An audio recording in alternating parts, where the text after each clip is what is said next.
నమస్కారం అండి.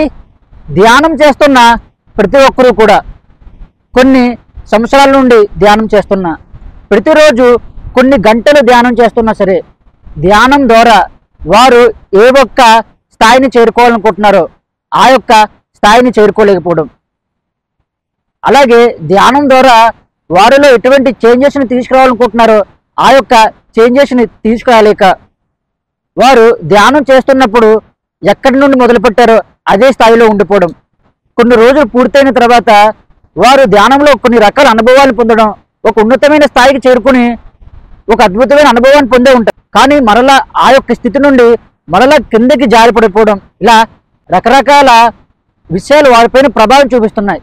దానికి గల మూల కారణం ఏంటంటే నేను అనే స్వభావం.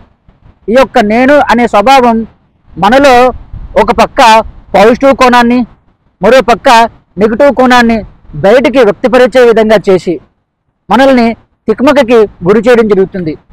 తద్వారా మనం ఏ ఒక్క స్థాయికి చేరుకోవాలనుకుంటున్నామో ఆ స్థాయికి చేరుకోలేకపోతున్నాం. కాబట్టి ఈ యొక్క నేను అనే స్వభావం మనలో ఏ విధంగా ఏర్పడుతుంది, ఈ యొక్క స్వభావం నుండి మనం బయటపడాలంటే ఏ సాధన ప్రాక్టీస్ చేయాలి, మనల్ని మనం ఏ విధంగా సంసిద్ధం చేసుకోవాలి అనే విషయాన్ని ఈరోజు వీడియోలో తెలుసుకోబోతున్నాం. చూడండి సాధకులారా, మన చుట్టూ ఉండే ఈ యొక్క ప్రపంచంలో రకరకాల విషయాలకి, అలాగే రకరకాల వస్తువులకి చూసి ఆకర్షణకు గురవుతున్నాం. ఎప్పుడైతే మనలో ఆకర్షణ అధికంగా పెరుగుతుందో అప్పుడు ఆ యొక్క వస్తువును చూసి మనకు కోరిక ఏర్పడుతుంది. ఖచ్చితంగా నేను దాన్ని సంపాదించుకోవాలి, దాన్ని పొందాలనే కోరిక మనలో తపనని అధికంగా క్రియేట్ చేసి దాన్ని పొందేందుకు కొన్ని రకాల చర్యలు మనం చేసే విధంగా మనపైన అధికంగా ప్రభావం చూపిస్తుంది. ఆ ప్రభావం వల్ల మనలో మన యొక్క కోరిక నెరవేరదేమో అనే ఒకసారి అభద్రతా భావం కలిగేందుకు అవకాశం ఉంటుంది. అలాగే ఒక్కొక్కసారి మన యొక్క కోరిక నెరవేరకపోవడం వల్ల బాగా ఆందోళనకి మనం గురవుతాం. తద్వారా ఆ యొక్క బాధకి ఆందోళనకి సంబంధించిన అనుభవం మన యొక్క శరీరం పైన అధికంగా ప్రభావం చూస్తుంది. అప్పుడు దానికి సంబంధించిన ఎమోషన్ అనేది మనలో నుంచి బయటికి మనం వ్యక్తపరచడం జరుగుతుంది. ఆ విధంగా ఒక నెగిటివ్ కోణం అనేది మనలో నుండి బయటికి రావడం జరుగుతుంది. ఆ యొక్క నెగిటివిటీ ఏం చేస్తుందంటే, నేను ఏది కోరుకున్నా సరే దాన్ని నేను సాధించలేకపోతున్నాను, నేను అనుకున్నది ఏది కూడా నాకు అనుకూలంగా జరగట్లేదు, అలాగే ఎన్ని రకాలుగా నేను ప్రయత్నిస్తున్నా సరే నేను ఏదైతే పొందాలనుకుంటున్నానో దాన్ని పొందలేకపోతున్నాను అనే నిస్సహాయత స్థితికి మనం తీసుకుని వెళ్ళిపోతుంది. తద్వారా పూర్తిగా మనం డిప్రెషన్కి గురవుతాం.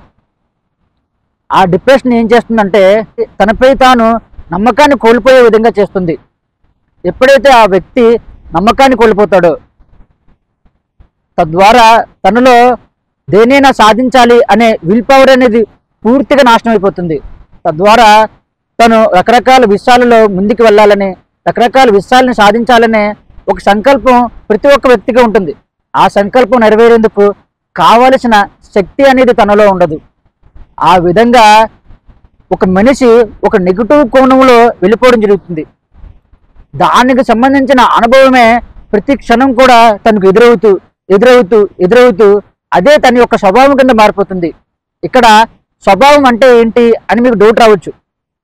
ప్రతిసారి కూడా నేను అనుకుంది నేను సాధించలేకపోతున్నాను, నేను అనుకుంది నా వద్దకు చేరుకోవట్లేదు అని ప్రతిసారి కూడా తను బాధకు గురవడం, ఆందోళనకు గురవడం, తను అదే విధంగా ఫీల్ అవుతున్నాడు కదా, అదే తన యొక్క స్వభావం. ఆ స్వభావంలో పూర్తిగా తను ఉండిపోతూ తను ఎంత ధ్యానం చేస్తున్నా సరే నాకు ధ్యానం సరిగ్గా కుదరట్లేదు, ధ్యానం ద్వారా ప్రతి ఒక్కరు కూడా మంచి ఫలితాలు పొందుతున్నారు, నేను ఒక్కనే పొందలేకపోతున్నాను, అలాగే అనేక రకాల ఆలోచనలు ప్రతి క్షణం నన్ను డిస్టర్బ్ చేస్తున్నాయి, నేను అనుకున్న విధంగా నేను ముందుకు వెళ్ళలేకపోతున్నాను అనేది తన యొక్క మైండ్ సెట్ కింద క్రియేట్ అవ్వడం జరుగుతుంది. అదే తన యొక్క స్వభావం కింద మారడం జరుగుతుంది. ఈ విధంగా సాధకుడిలో ఒక నెగిటివ్ కోణాన్ని తన యొక్క స్వభావం బయటికి తీసుకురావడం జరుగుతుంది. అలాగే ఇప్పుడు మనం ఒక పాజిటివ్ కోణాన్ని చూసి అది ఏ విధంగా తనపై ప్రభావం చూపిస్తుంది అనే విషయాన్ని తెలుసుకునే ప్రయత్నం చేద్దాం. ఇప్పుడు ఒక కోరిక ప్రతి ఒక్క వ్యక్తికి ఉంటుంది కదా, ఆ యొక్క కోరిక తనలో బలమైన ఆతృత కలిగించగానే ఒక చర్యకి తీసుకోవడానికి ప్రయత్నించాడు. ఆ ప్రయత్నిస్తున్నప్పుడు ఆ యొక్క కోరిక నెరవేరింది అనుకుందాం. నెరవేరగానే తనలో ఆనందం, ఆహ్లాదం, నేను అనుకుంటే సాధించాననే ఉత్సాహం అనేది తనలో నుంచి బయటికి రావడం జరుగుతుంది. దానికి సంబంధించిన అనుభవాన్ని ఆ యొక్క వ్యక్తికి కలిగిస్తుంది.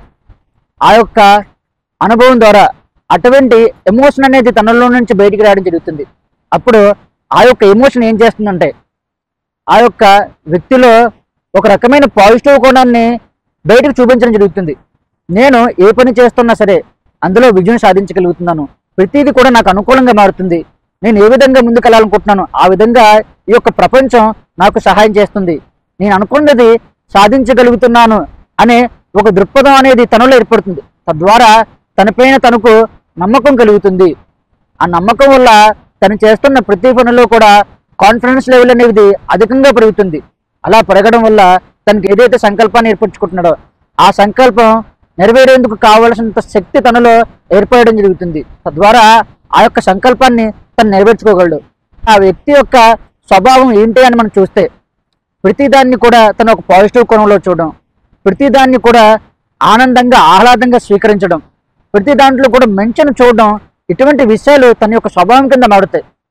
అయితే ఈ యొక్క స్వభావంలో ఏమాత్రం కించెత్తు అహంకారం చేరినట్లయితే పూర్తిగా తను ఏ యొక్క స్థాయికి చేరుకున్నాడో ఆ యొక్క స్థాయి నుంచి మరలా దిగువ స్థాయికి చేరుకోవడం జరుగుతుంది.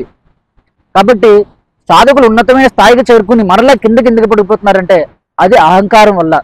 ఆ యొక్క విషయాన్ని మీరు గ్రహించాలి. ఈ విధంగా సాధకుడిలో ఓ పక్క నెగిటివ్ స్వభావం, మరో పక్క పాజిటివ్ స్వభావం అనేది ఏర్పడుతుంది. ఈ యొక్క రెండు స్వభావాలు కూడా ఏదో ఒక సందర్భంలో ప్రతి ఒక్కరు కూడా ఫేస్ చేస్తూ ఉంటారు. ఆ ఫేస్ చేసే ఈ యొక్క విషయాలు తనలో తికమకని కలిగిస్తూ ఉంటాయి. ఆ యొక్క తికమక వల్ల తను ఏం చేస్తున్నాడు, తను ఎలా వెళ్తున్నాడు, తను ఏ విధంగా ఒక చర్య తీసుకుంటున్నాడు అనే విషయం పూర్తిగా ఆ యొక్క సాధకుడికి అర్థం కాక తను ముందుకు వెళ్ళలేక అక్కడే కుప్పకూలిపోవడం జరుగుతుంది. అదే తనకు ఒక సంఖ్యలా ఏర్పడి తను సాధనలో కానీ వేరే రకరకాల విషయాలలో కానీ ముందుకెళ్ళనీయకుండా ఆప్ చేస్తున్నాయి. కాబట్టి సాధకులారా, మీరు మీ యొక్క మనస్తత్వం అనేది ఏ విధంగా మీపైన ప్రభావం చూపిస్తుంది, ప్రతి విషయాన్ని మీరు ఏ కోణంలో చూస్తున్నారు, అధికంగా కోరికలకి మీరు బలవుతున్నారా లేదా భయానికి ఆందోళనకి గురవుతున్నారా అనే విషయాన్ని మీకు మీరుగా గుర్తించాలి. లేకపోతే ఆ విషయాలే మీ యొక్క స్వభావం కింద మారి మీరు ఉన్నతమైన స్థాయికి వెళ్ళనీయకుండా మీరు ఎక్కడైతే ఉన్నారో అక్కడే ఉండిపోయే విధంగా మీపై ప్రభావం చూపిస్తాయి. అలాగే మీరు ప్రతి విషయంలో కూడా అనుకున్నది అనుకున్నట్టుగా సాధిస్తూ మీకు కావలసిన ప్రతిదీ పొందుతున్నారా? పొందుతున్నప్పుడు ఏమాత్రం కించెత్తు అహంకారం మీలో పడినట్లుగా మీకు అనిపిస్తే దాన్ని గమనించండి.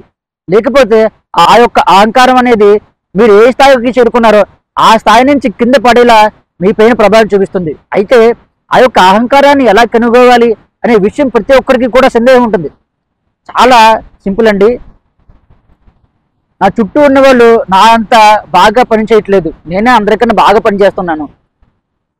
అలాగే ప్రతి ఒక్కరిని కూడా చిన్న చూపు చూడడం, ఇది నాకు పెద్ద విషయం కాదు, నేను చాలా ఈజీగా చేసేయగలను అనే భావన మీలో నుంచి బయటకు రావడం, ఇవన్నీ కూడా అహంకారానికి సంబంధించిన భావాలు. అవి మీ పైన అధికంగా ప్రభావం చూపించి మీరు కింద స్థాయికి పడే విధంగా ప్రభావం చూపిస్తాయి. కాబట్టి మీ యొక్క స్వభావాన్ని మీరు గమనించాలి. మీరు ఏ విధంగా ముందుకెళ్తున్నారా అనే విషయాన్ని గమనించినట్లయితే మీరు సాధనలో ఉన్నతమైన స్థాయికి చేరుకోగలరు.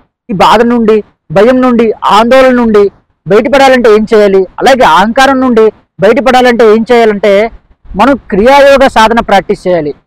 ఈ యొక్క క్రియాయోగ సాధనలో బాధ, భయం, ఆందోళన ఇవి ఎలా వస్తున్నాయి, అలాగే ఈ యొక్క బాధ ఆందోళన ఏర్పడడం వల్ల మన యొక్క శరీరంలో ఏర్పడిన బ్లాకేజెస్ని తీసేందుకు ప్రాణాయామ టెక్నిక్స్ని అలాగే కొన్ని ఎక్సర్సైజెస్ని మీతో ప్రాక్టీస్ చేయించడం జరుగుతుంది. తద్వారా మీరు పూర్తిగా ఈ యొక్క స్వభావం నుండి బయటపడడం జరుగుతుంది. అలాగే మీరు అహంకార దృక్పథంతో ఉన్నతమైన స్థాయికి చేరుకొని మరలా కిందకి వెళ్ళిపోతే ఆ యొక్క అహంకార దృక్పథం అనేది మీలో ఎలా చేరుకుంది, దాన్ని పూర్తిగా బయటికి తీసివేయాలంటే ఏ విధంగా మిమ్మల్ని మీరు మెలుచుకోవాలి, ఏ విధంగా సాధన ప్రాక్టీస్ చేయాలి అనే ప్రతి ఒక్క విషయాన్ని కూడా క్రియాయోగ సాధనలో మీకు నేర్పించడం జరుగుతుంది.